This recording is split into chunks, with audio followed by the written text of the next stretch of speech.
Have you ever apologized for everything, even when nothing was your fault? Do you feel guilty asking for help?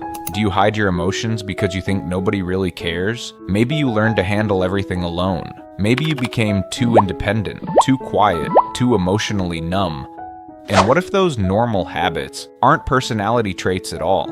What if they're survival behaviors your brain developed during childhood? In this video, we're going to explore the hidden psychological signs of childhood neglect, the habits millions of people think are normal, but actually come from emotional deprivation. When people hear the word neglect, they usually imagine extreme situations. No food, no protection, no parenting at all. But emotional neglect is different. A child can grow up in a normal house, with food, school, and clothes, and still feel emotionally abandoned. Psychologists describe childhood emotional neglect as something that happens when a child's emotional needs are consistently ignored, dismissed, or unseen. Not always through abuse, sometimes through absence. A parent who never listens, a parent emotionally unavailable. A household where feelings were treated as weakness. A childhood where survival mattered more than emotional connection. And the terrifying part is this: most people don't realize it affected them, because these habits become their identity. So let's look at the normal behaviors that may actually be signs of childhood neglect. 1. You apologize for everything. One of the most common signs of emotional neglect is excessive apologizing. You say, "Sorry, my bad, I didn't mean to bother you," even when you've done nothing wrong. Why? Because neglected children often grow up feeling like their needs are inconveniences. If expressing emotions caused rejection, if asking for attention caused annoyance, the brain learns something dangerous: take up less space. Psychologists say children adapt to emotional environments for survival. If your emotions weren't welcomed, your brain learned to become smaller, quieter, less demanding. That's why many adults with childhood neglect fear confrontation, avoid asking for help, and constantly worry about being too much. You apologize not because you're guilty, but because your nervous system learned that existing feels intrusive. 2. You feel uncomfortable receiving love. Compliments make you uncomfortable. Affection feels suspicious. Someone treats you kindly, and your first instinct is, what do they want from me? This happens because emotionally neglected children often grow up emotionally disconnected from validation. If love was inconsistent, cold, conditional, or absent, your brain may begin associating closeness with danger, disappointment, or unpredictability. Psychologist John Bowlby, known for attachment theory, explained that childhood relationships shape how we experience love as adults. Children who lacked emotional security may develop avoidant attachment styles, which means they struggle trusting others, feel emotionally distant, or sabotage intimacy without realizing it. That's why some people crave love deeply, but panic when they finally receive it, because the unfamiliar can feel unsafe, even when it's healthy. 3. You handle everything alone. People praise independence, but hyper-independence is often trauma disguised as strength. If you grew up feeling emotionally unsupported, you learned early that relying on others leads to disappointment, so you stopped asking. You became your own emotional support system. You solve problems alone, cry alone, struggle alone, and eventually you convince yourself, I don't need anyone. But deep down, many hyper-independent people secretly wish someone would notice they're exhausted. Research in developmental psychology suggests emotionally neglected children often suppress dependency needs because those needs were repeatedly unmet.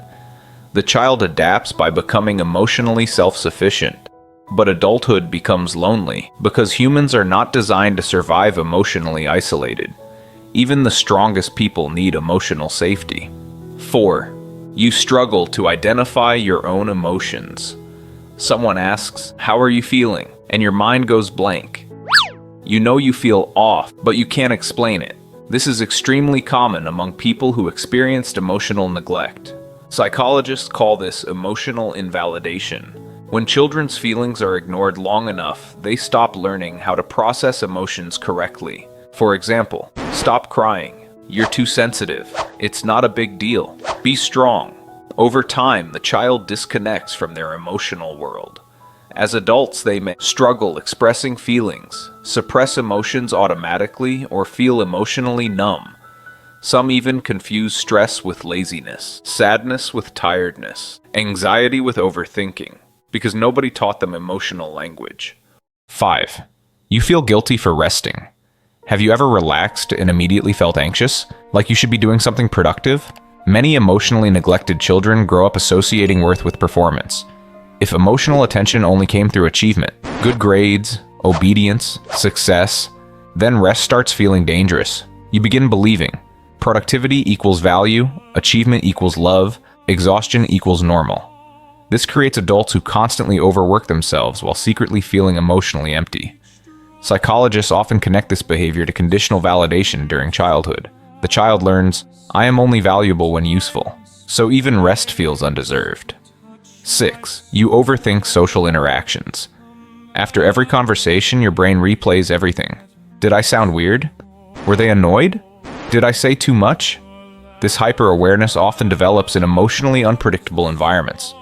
Children raised around criticism, emotional inconsistency, or neglect become highly sensitive to emotional cues. Their brains become survival-focused. They monitor tone, facial expressions, reactions, and mood changes constantly. This is called hypervigilance, and even in adulthood, the nervous system stays alert.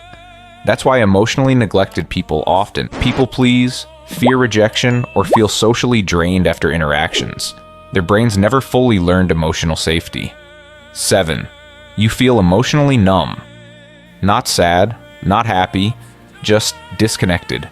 Emotional numbness is one of the most misunderstood effects of neglect. People assume trauma always creates emotional chaos, but sometimes trauma creates silence. When emotions become overwhelming or repeatedly ignored, the brain protects itself by shutting emotions down. This is a defense mechanism. Psychologists refer to this as emotional suppression or dissociation in some cases. You may notice difficulty crying, feeling detached, low excitement, emptiness, or feeling like life is happening around you. And the scary part? Many people live this way for years believing it's normal adulthood. 8. You become the therapist friend. You understand everyone else's emotions, but rarely share your own. Why? Because emotionally neglected children often become emotionally observant. They learn to study moods carefully to avoid conflict or emotional rejection. As adults, they become good listeners, emotionally intelligent, supportive, empathetic, but many secretly struggle receiving the same care back. They help everyone, but feel deeply alone themselves, because somewhere inside they learned, my emotions matter less. 9. You fear being a burden. This is one of the deepest signs. You hesitate before texting people. You avoid opening up. You bottle everything up until it explodes. Because emotionally neglected children often internalize the belief that their needs are problems. So adulthood becomes emotional isolation. You tell yourself, I'll deal with it myself. Nobody wants to hear this. I don't want to bother anyone. But humans need emotional connection, and constantly suppressing emotional needs damages mental health over time. Studies link childhood emotional neglect to anxiety, depression, low self-esteem, emotional dysregulation, and relationship difficulties later in life.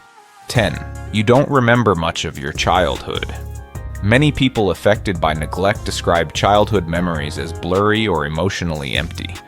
Not always because of major trauma, but because emotional neglect creates emotional disconnection. The brain remembers emotionally meaningful experiences more vividly. If childhood felt emotionally lonely, repetitive, or emotionally unsafe, memories may feel strangely distant. Psychologists also note that chronic stress in childhood can affect memory processing itself. So sometimes the absence of memories is a sign in itself. But here's something important. Experiencing childhood neglect does not mean you are broken. It means your brain adapted. Everything you're hearing in this video once served a purpose. Your silence protected you. Your independence protected you. Your emotional numbness protected you. These behaviors were survival mechanisms. The problem is that survival patterns often continue long after the danger is gone. And eventually, the habits protecting you start hurting you. How healing begins. Healing usually starts with awareness. Because you cannot change patterns you don't recognize. Psychologists often recommend learning emotional awareness, therapy, journaling, healthy relationships, emotional validation, and rebuilding self-worth slowly over time. One of the most powerful things a neglected person can learn is this: your emotions are not inconveniences, your needs are not weaknesses, and asking for support does not make you a burden. Childhood neglect is dangerous partly because it's invisible. No bruises, no obvious signs, just quiet habits hidden inside everyday behavior. And millions of people never realize the reason they feel emotionally disconnected, exhausted, or deeply lonely. But awareness changes everything, because once you understand why your mind works the way it does, you stop blaming yourself for surviving the only way you knew how. And if this video made you see yourself differently, subscribe to You Think Psychology for more deep psychological insights, because the more you understand the mind, the more power you gain over it.